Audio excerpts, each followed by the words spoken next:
Bom dia, meus irmãos e irmãs, graça e paz do nosso Senhor Jesus Cristo. Quero mais uma vez compartilhar com vocês a minha devocional, que hoje está no texto de Atos, capítulo 14, do verso 8 ao verso 18, que diz assim: Em Listra costumava estar sentado certo homem aleijado, paralítico desde o seu nascimento, o qual jamais pudera andar.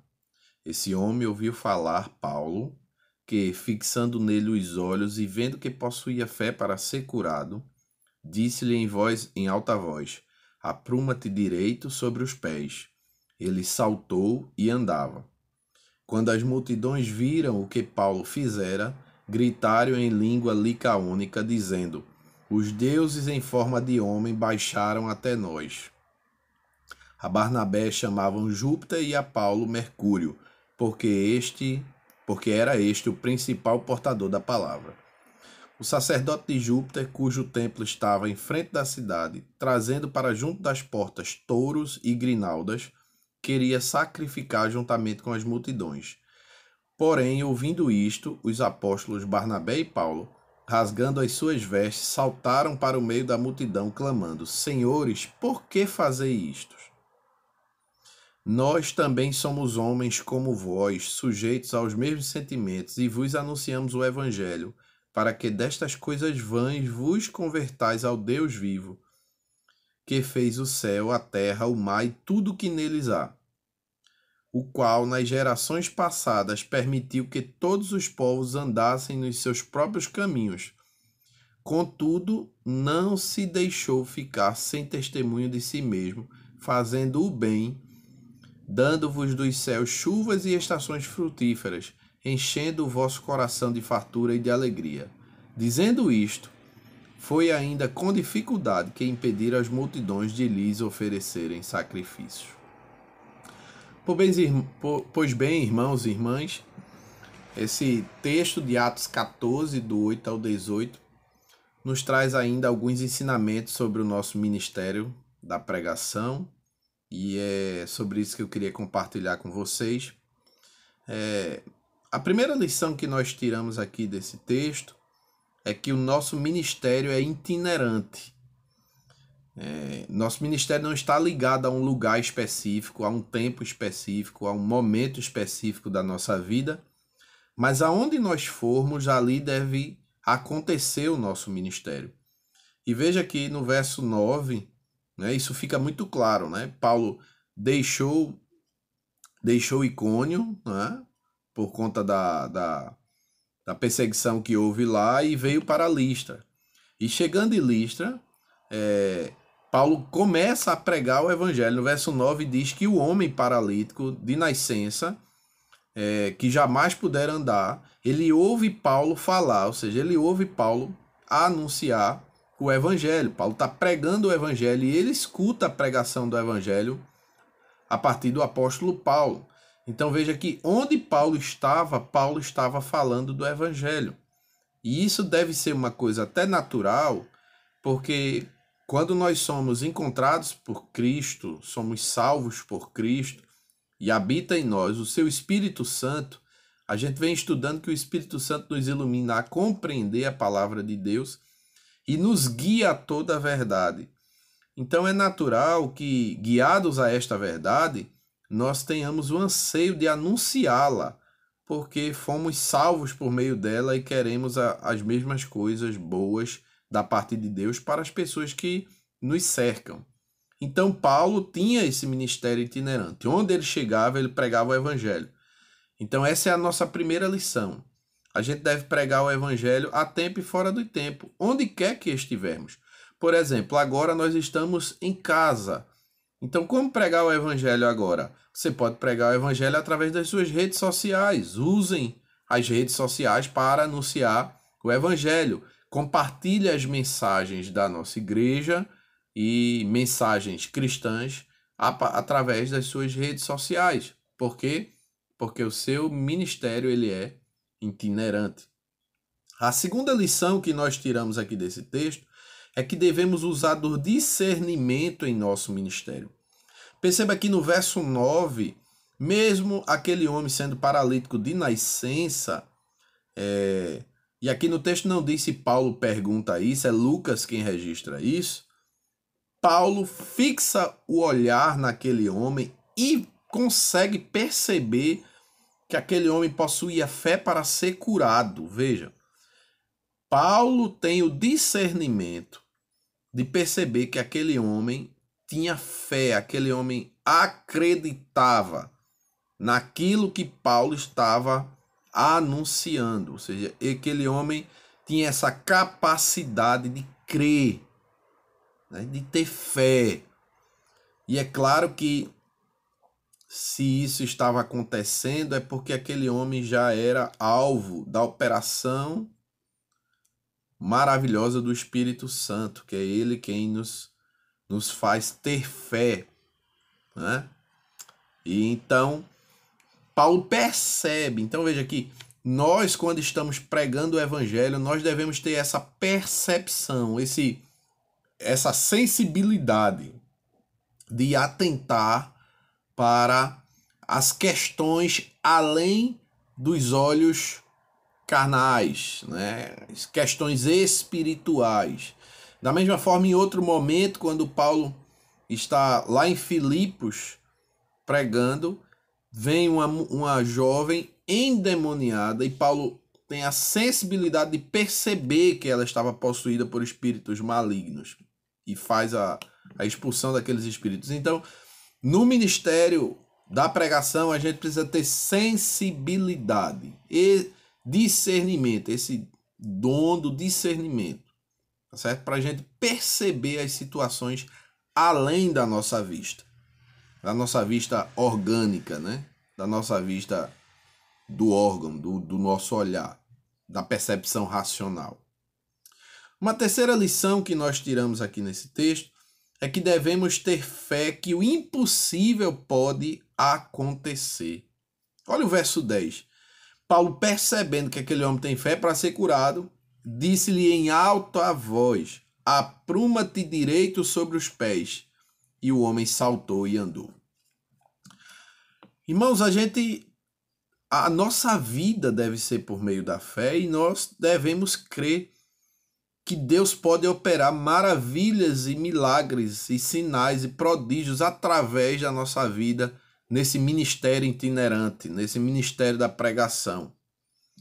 Se nós partimos já do pressuposto que não cremos em coisas espetaculares, de fato nós não vivenciaremos essas coisas. Então, se a gente encontra um enfermo e não ora pela cura do enfermo, de fato um enfermo nunca será curado diante de nós. Não é? Porque parte do pressuposto que nem nós cremos nisso. Mas Jesus disse que esses sinais hão de acompanhar aqueles que creem no meu nome, expulsar demônios, curar enfermo, falar novas línguas.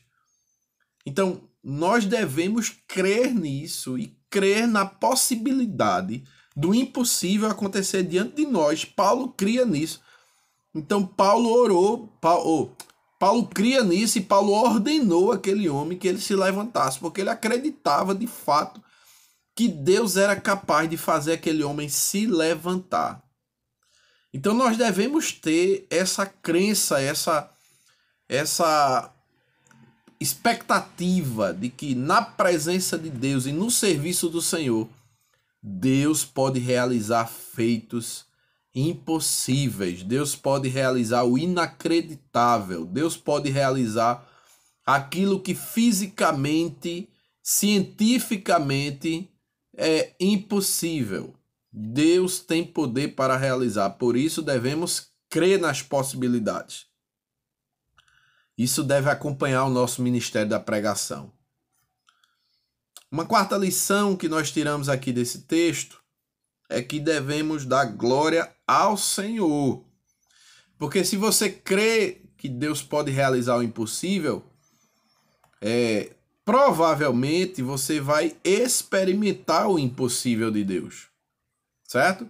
Mas quando o impossível de Deus acontecer, você deve entrar imediatamente em outra luta, que é a luta contra o orgulho, contra a soberba e contra a vanglória.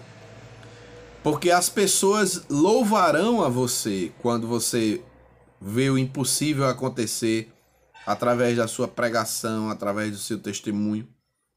Então foi isso que aconteceu aqui, ó. Depois que o homem se levantou, as multidões começaram a entender que Paulo e Barnabé eram dois deuses, Júpiter e Mercúrio, dos quais um deles havia inclusive um sacerdote ali, o sacerdote de Júpiter, né? E começaram a querer sacrificar animais e fazer uma oferenda a eles dois, entendendo que os deuses tinham encarnado, né? Visitado. Era como se fosse uma espécie de uma teofania, uma manifestação de uma divindade de forma física. Então, quiseram automaticamente prestar um culto a Paulo e a Barnabé. Mas, na mesma velocidade que eles quiseram prestar culto, Paulo advertiu-os, dizendo, verso 15, senhores, por que fazeis isto? Ou seja, Paulo automaticamente os advertiu de que eles não eram dignos daquela glória. Eles não eram o alvo daquela glória, porque de fato eles não tinham feito nada. Quem operou aquilo ali foi o Senhor. Foi o Senhor. E o caminho para aquilo foi a fé do apóstolo e a fé do paralítico. Então foi o Senhor. Então nós devemos também ter esse cuidado, porque quando nos entregarmos ao serviço, ao ministério da palavra e começarmos a pregar e termos discernimento das situações e começarmos a clamar em nome de Jesus, as coisas poderão acontecer, mas nós não somos o alvo da glória desses fatos. Deus deve ser o Senhor de toda a glória.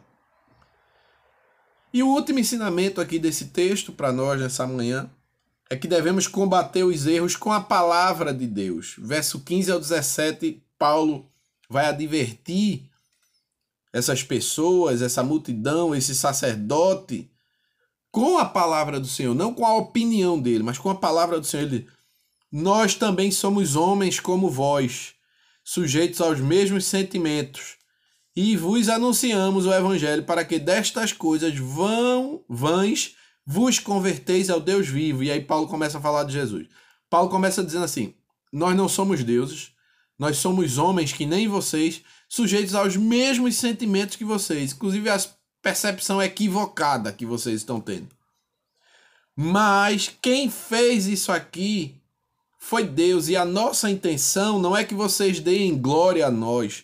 A nossa intenção é que vocês conheçam ao Deus vivo, em que vocês deixem essa vida de idolatria, de cegueira, e passem a ter uma vida fidedigna, honrando e exaltando o único e verdadeiro Deus. Aí Paulo começa, ao Deus vivo, que fez o céu, a terra, o mar e tudo que neles há, ou seja, ao Deus que criou todas as coisas, o qual nas gerações passadas permitiu que todos os povos andassem nos seus próprios caminhos, porque Paulo está falando aqui da dispensação do Antigo Testamento, onde Deus tinha um relacionamento exclusivo com o seu povo, o povo que ele escolheu, o povo de Israel, e somente aqui ou acolá Deus manifestava a sua graça para algumas pessoas, além da aliança, além do povo de Israel, mas que o tempo do Antigo Testamento foi destinado ao povo de Israel, mas aquele tempo Deus permitiu que as nações gentílicas vivessem a sua vida de todo jeito. Mas Paulo continua, contudo, não se deixou ficar sem testemunho de si mesmo.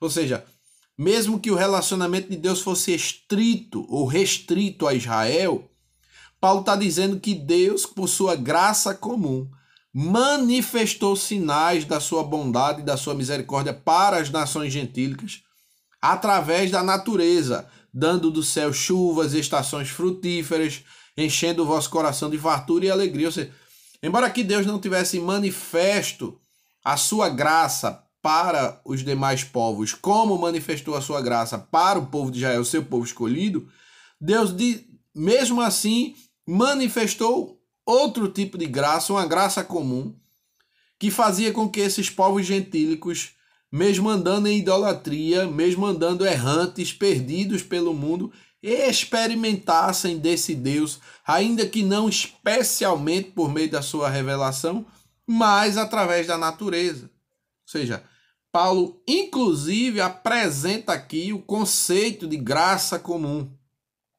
né? E agora está manifestando a estes homens a graça especial, que é a pregação da palavra fundamentada na nova aliança em Cristo Jesus. Então, quando nós formos combater os erros, nós não devemos combater numa perspectiva religiosa, numa perspectiva litúrgica, numa perspectiva ideológica. Não, nós devemos combater com a própria palavra. E veja que Paulo está aqui, ainda que corrigindo estes homens, com muita brandura, com muito amor. E é assim que devemos fazer. Então, meus irmãos, que aplicações nós tiramos aqui desse texto? Primeiro, devemos pregar o evangelho onde quer que estivermos, em qualquer circunstância, a qualquer pessoa. O evangelho tem que estar dominando o nosso coração e os nossos lábios.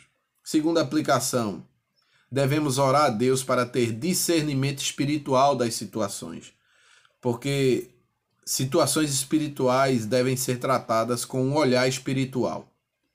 Terceira lição, devemos crer que Deus pode fazer maravilhas através da nossa vida. Portanto, oremos sempre para que Deus realize os seus milagres. Quarto, devemos honrar sempre ao Senhor, nunca a nós. E quinto, devemos sempre fazer uma apologética, uma defesa da fé a partir da palavra de Deus. Então, que Deus te abençoe nessa manhã e que você possa ter um dia repleto da graça do Senhor. Fica com Deus. Esse é meu desejo para você nessa manhã, em nome de Jesus.